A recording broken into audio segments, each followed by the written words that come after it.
Now that our history page is ready and that we are already displaying into a list view all of the posts that we are reading from a local database, it's time for us to implement the map page.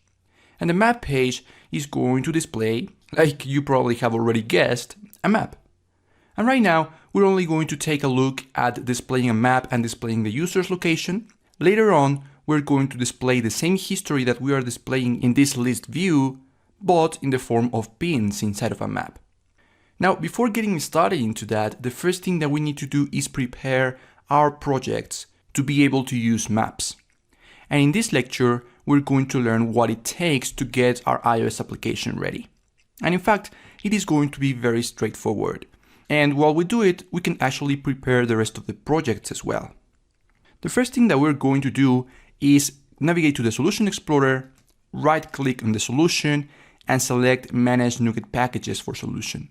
Because to be able to use maps with Xamarin Forms, we're going to be needing a NuGet package. So I am here on the Browse tab, and what I want to browse for is xamarin.forms.maps. And you should find this NuGet package by Xamarin that will allow us to use maps inside of Xamarin Forms in a very easy way, and that will also prepare our projects to be able to do that. We're going to select all of the projects that we have, so we support them all to use maps. You can select the latest stable version and select Install. This NuGet package is going to be installed on all 3 projects, but I want you to notice something when it comes to Android. In this preview window, you will see that for iOS, well, it installs this NuGet package that we selected, the same for the PCL, but for Android is also going to be installing some Google Play Services packages. These are needed on Android for this NuGet package, the Xamarin Forms Maps package, to be able to work. And you don't really have to do anything. The installer is going to take care of the rest, but you just have to make sure that once the installation is complete on Android, you see some packages for the Google Play Services as well, because otherwise the Xamarin Forms.maps package is just not going to work. So let's go ahead and click on OK, accept the license, and during the installation you may see this pop-up appear telling you that some package failed to install. All you have to do is restart Visual Studio to finish this process. When Visual Studio restarts, you may see this window that it says that it's installing some Android components. It is referring to those Google Play services that I told you are needed in order for the Xamarin.forms.maps NuGet package to work. And once that is ready, all of your projects are going to be good to go. But right now, let's just focus on the iOS project. We're going to go to the References folder, and you will see that in fact we have some Xamarin Forms Maps, Xamarin Forms Maps iOS packages that have been added. Now with the packages added, there are a couple of steps that are still needed on iOS for the application to be entirely ready. And the first thing is to navigate to the app delegate.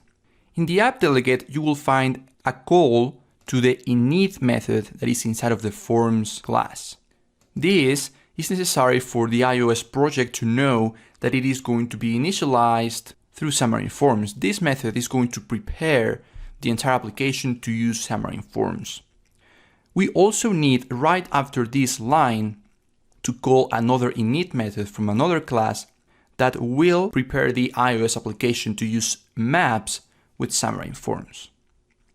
And to be able to do that, we're going to find as well Xamarin, but instead of accessing the Forms namespace, we're going to look for Forms Maps namespace. Actually, in this case, it's not a namespace, it's a class. And this class has the init method. So we're going to need to call that method. And now our iOS application is being prepared to use Xamarin Forms with maps. And by now, the iOS application is entirely ready to start displaying maps into the screen. But we're also going to be preparing the application to display the user's location, which we're going to be using later on. To be able to display the user's location, we're going to be needing to modify a little bit a file that is called info.plist, which stands for property list. When you open it, you will see a window like this one. And on Visual Studio for Mac, you will see at the bottom 2 tabs, one that says source. That is the one that you have to open. In the case of Visual Studio on Windows, what you have to do is right-click on that file and select Open With and select Generic plist editor. Click OK, and now you will see a list of all of the properties that have been set. In this list, we have to define 2 new properties. And we can do that through this add icon that is all the way to the bottom. Click on it and notice that a new row is added. If you click on where it says custom property, you have an expandable list. In here, you can find 2 options, the location always usage description and the location when in use usage description. What these are going to do is display a message to the user when asking for permission to use the location. And both are going to do the same, but one, the location always usage description, is going to request permission for the application to get the location of the device at all times, whether or not the application is open. And the location when in use usage description is going to request permission to use the location when the application is open. We can set both of them or we can select one of them, but when you do that, what you have to do is set the value for the string, which is going to be the message that is going to be displayed in the form of an alert to the user when the permission is requested. And in here, you probably want to describe to the user why you need the location. So we can write something like, we need access to your location to improve the app experience. Normally you want to be a little bit more specific, but this will do for now. And now you can save the changes and that's it. Your application is entirely ready to start displaying maps and start displaying the user location. In the case of you were doing this from Visual Studio for Mac, you may or may not have seen a similar interface. You may, however, have seen the source, which is an XML file. If that was the case, you will see something like this, and what you have to do is define first the key, which is NS location when in usage description, or NS location always usage description. And then, right below the definition of the key, set the string to be the message that you want to display to the user. Both of these are exactly the same, it's just that in here you are editing directly from the source file, from the XML file, while on the other case, we were using an editor that probably made things a little bit easier.